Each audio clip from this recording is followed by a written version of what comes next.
నమస్తే, welcome to cube TV. నేను గిరిజ.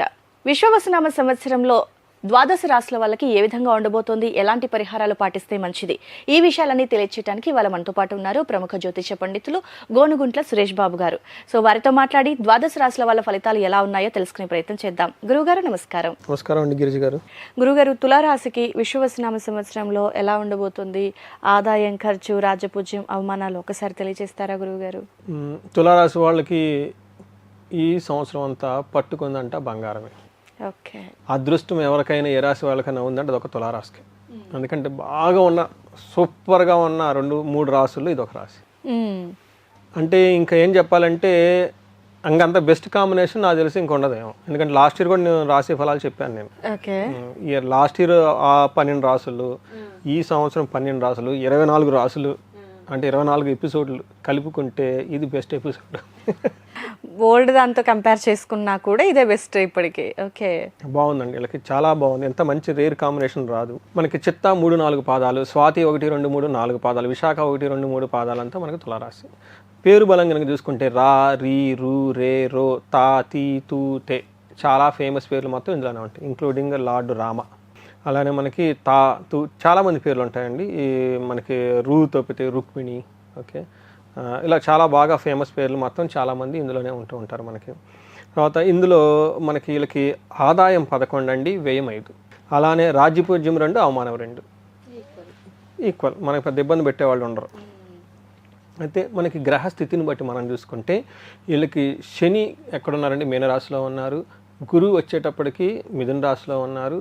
తర్వాత మనకి రాహు కుంభరాశిలో ఉన్నారు. సింహరాశిలో వచ్చేటప్పుడు కేతు ఉన్నారు. ఈ యొక్క ప్లానెటరీ కాంబినేషన్, మేజర్ యొక్క ప్లానెటరీ కాంబినేషన్ బట్టి మనం చూస్తే వీళ్ళకి ఎలా ఉండబోతుంది అంటే వెరీ సింపుల్గా చెప్తారంటే మనకి లఘు గోచారం, సూక్ష్మ గోచారం అనే కాన్సెప్ట్లో సింపుల్గా మనకి సంస్కృతంలో మహర్షులు చెప్తారు. సపత్మక్షయం, సుఖప్రాప్తి, శోకం, సౌఖ్యం. ఓకే, శోకం, సౌఖ్యం, సుఖప్రాప్తి, సపత్మక్షయం. సపత్మక్షయం అంటే వీళ్ళకి శత్రువులు అనేవాళ్ళు వీళ్ళకి కంటి చూపులో ఎవరు ఉండరండి. అది అంటే డిఫీట్ ఆఫ్ ఎనిమీస్, శత్రువుల్ని ఓడించేస్తారు. రెండోది సుఖప్రాప్తి, చాలా చక్కగా సంపద, హ్యాపీనెస్ వచ్చేస్తుంది. 3 11th హౌస్లో కేతు ఉండటం వల్ల సౌఖ్యం, కంఫర్టబుల్, హ్యాపీనెస్.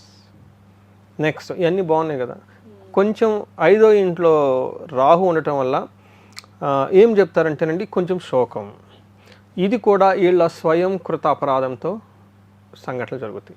ఓకే, అది కూడాను వీళ్ళ యొక్క ప్రవర్తన, వీళ్ళు కొంచెం మనకి ఎడిక్ట్ అవ్వటము, టూ మచ్ బ్యాడ్ హ్యాబిట్స్ ఉండటము, ఈ బ్యాడ్ కంపెనీ తిరగటం, దీంతో ఇబ్బంది వాళ్ళంతా వాళ్ళే పడతారే తప్ప గ్రహాలు చాలా అనుకూలంగా ఉంది. 6వ ఇంట్లో శని ఉండి 3వ ఇంట్లో చూడటం వల్ల ఏమవుతుందంటేనండి 8th హౌస్లో దృష్టి ఉండటం వల్ల ఏం చెప్తారంటే 6th హౌస్లో శని ఉండటం వల్ల ధనధాన్యాభివృద్ధిం చ, బంధు సంతోషపవర్ధనం, స్త్రీ సౌభాగ్యం, గృహ నిర్మాణ షష్టమస్తే శని అని చెప్తుంటే 6వ ఇంట్లో శని ఉండటం వల్ల ఏమవుతుందంటే ధనధాన్యాభివృద్ధి చెందుతుంది. ధనము, ధాన్యం చాలా బాగుంటుంది. అంతేకాకుండా బంధు సంతోషం, బంధువులతో చాలా చక్కగా ఉంటారంట. వర్ణం అంటే వృద్ధి పొందుతూ ఉంటుంది, బంధువు సంతోషం కలిగిస్తుంది. అంతేగా స్త్రీ సౌఖ్యం, భార్యాభర్తల మధ్య. స్త్రీ అంటే జెంట్స్ అయితేనేమో లేడీస్ అయితే స్త్రీ అంటే భార్యాభర్తలు కానివ్వండి, ఆఫీసులో కొలీగ్స్ కానివ్వండి, వాళ్ళతో చాలా సౌఖ్యం, కంఫర్టబుల్గా ఉంటారు. గృహ నిర్మాణం, ఇల్లు కట్టుకునే అవకాశం చాలా ఎక్కువగా ఉంటుంది. అందుకని మనం మొదట్లో చెప్పిన చాలా బాగుంటుందని. తర్వాత బ్రదర్స్ నుంచి, సిస్టర్స్ నుంచి చాలా సపోర్ట్ వచ్చేసి ధైర్యంగా కూడా ఉంటారు. 8th హౌస్ మీద దృష్టి ఉండటం వల్ల, శని యొక్క దృష్టి ఉండటం వల్ల కోర్టు వ్యవహారాల్లో కొంచెం జాగ్రత్తగా ఉండాలి. మిగతా అన్ని విషయాలు చాలా బాగుంటుంది. అయితే గురువు వీళ్ళకి ఎక్కడ ఉన్నా అంటే 9th హౌస్లో ఉండటం వల్ల భాగ్యాన్ని కలిగిస్తారు, అదృష్టాన్ని కలిగిస్తారు. అక్కడ ఇందాక శని మనకు వాళ్ళకి విపరీతంగా యోగ్యతను ఇస్తున్నాడు, వాళ్ళతో పాటు గురువు కూడా వీళ్ళకి విపరీతమైన యోగ్యతను ఇస్తూ ఉన్నాడు. ఏ విధంగా అంటే అర్థం స్వకులాచార, గృహలాభ, సుఖభోజనం, నిత్య శ్రీజన సంపర్క, నవమస్తేద్ భవేద్ గురువు అని చెప్తారు. అంటే అర్థం చాలా బాగుంటుంది.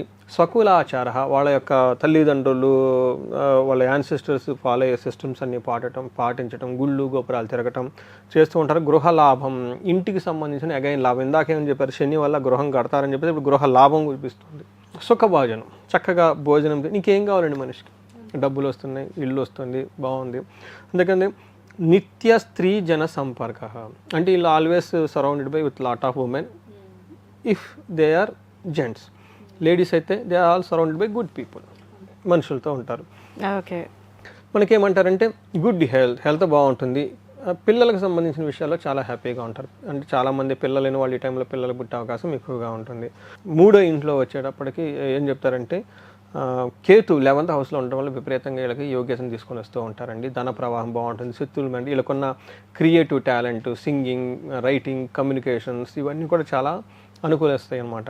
అయితే రాహు 5th హౌస్లో ఉండటం వల్ల కొంచెం వీళ్ళకి ఇబ్బంది కలిగిస్తాడు. రాహు అక్కడ మాత్రం ఇబ్బంది తీసుకొస్తూ ఉంటారు. అవి కూడా దేనివల్ల అంటే పుత్ర వైరం, 5వ ఇంట్లో ఉండటం వల్ల పుత్రులతో గొడవ వచ్చే అవకాశం ఎక్కువగా ఉంటుంది. కాలాతిక్రమణ భోజనం, టయానికి భోజనం చేయకపోవటం, తర్వాత సుఖ వీక్షణం నృపాణం పూజ్యం అంటే మనకి అకాలంలో భోజనం చేయటం, అందరిచే గౌరవం కూడా, ఆర్థికంగా బలం లేకపోవడం జరుగుతుంది. ఒక రాహువు తప్ప మిగతా అన్ని గ్రహాలు చాలా అనుకూలంగా ఉన్నాయి కాబట్టి వీళ్ళు ఒక బెస్ట్ టైంలో ఉన్నారు. ఈ టయాన్ని వీళ్ళు ప్రతి నిమిషం చాలా చక్కగా యూటిలైజ్ చేసుకోవాలి. ఓకే గురుగారు. సో ఓవరాల్గా ది బెస్ట్ రాశి ఏదైనా ఉంది విశ్వవసునామ సంవత్సరంలో అంటే అది తులారాశి అన్నారు. సో అయితే మరి వాళ్ళకి ఏ విషయాల్లోనూ జాగ్రత్త పడాల్సిన అవసరం ఏమైనా ఉందా లేదంటారా? అలాగే ఏమైనా పరిహారాలు పాటించే సూచన కూడా ఉంది అంటారా గురువుగారు? మరి వీళ్ళకి కొన్ని విషయాల్లో అనుకున్న పనులు డిస్టర్బెన్స్ వచ్చే అవకాశం ఎక్కువగా ఉందండి. ఆ టైంలో వీళ్ళు గురువు గారికి సంబంధించిన గ్రహానికి శాంతులు జపాలు చేయించుకుంటే చాలా బాగుంటుంది. గురువుకి సంబంధించిన వస్తువుల్ని, శనగలను కానివ్వండి, ఎల్లో కలర్ని దానం చేయటం, దక్షిణామూర్తి స్తోత్రం చదవటం, ఈ విధంగా చేసుకుంటూ ఉంటే చాలా బాగుంటుంది. ఓవరాల్గా వీళ్ళకి సంపదలు వచ్చి ధన ప్రవాహం వచ్చే అవకాశం ఎక్కువగా ఉంది. ఎవరైనా స్టిల్ ధన ప్రవాహం రాకపోతూ ఉంటే, ఎందుకంటే వాళ్ళు ఆల్రెడీ పెద్ద పెద్ద అప్పులే ఉన్న ఇట్లానే ఉంటే కనుక వీళ్ళకి కుబేర పాశుపత అభిషేకం చేయించుకుంటే చాలా బాగుంటుంది. ఇంకా వేరే కారణాల వల్ల భార్యాభర్తల మధ్య చక్కగా అన్యోన్యత పెరగడానికి అన్యోన్య దాంపత్య పాశుపతం చేసుకోవటం, పెళ్లి కాని వాళ్ళు కనుక వర పాశుపతం చేయించుకోవటం, రుక్మిణీ కళ్యాణం అని ఉంటుందండి. ఆ రుక్మిణీ కళ్యాణం పారాయణం చేసుకోవడం, చదువుకోవటం ఇవన్నీ చేస్తుంటే పెళ్లి కాని వాళ్ళకి పెళ్ళి అయ్యే అవకాశం ఎక్కువగా ఉంటుంది. తర్వాత ఎవరికైనా కనుక అన్ఎక్స్పెక్టెడ్గా ప్రాబ్లమ్స్ వస్తుంటే మన్యు పాశుపత అభిషేకము చేసుకుంటే బాగుంటుంది. వీటితో పాటు క్షేత్రాలు దర్శించుకుంటే చాలా చక్కగా ఉంటుంది. అందులోని వీళ్ళకి శ్రీశైలం స్పర్శలింగ దర్శనము, అక్కడ చండీ హోమం కూడా చేస్తారు. ఈ రెండు కనుక చేయించుకుంటే చాలా చక్కగా బాగుంటుంది. సో ఓవరాల్గా విశ్వవసునామ సంవత్సరంలో తులారాశి వాళ్ళకి ఏ విధంగా ఉండబోతుంది, పాటించాల్సినటువంటి పరిహారాలు, అలాగే జాగ్రత్త పడాల్సిన విషయాల గురించి చాలా చక్కగా తెలియజేశారు గురువు గారు. ధన్యవాదాలు. నమస్కారం అండి.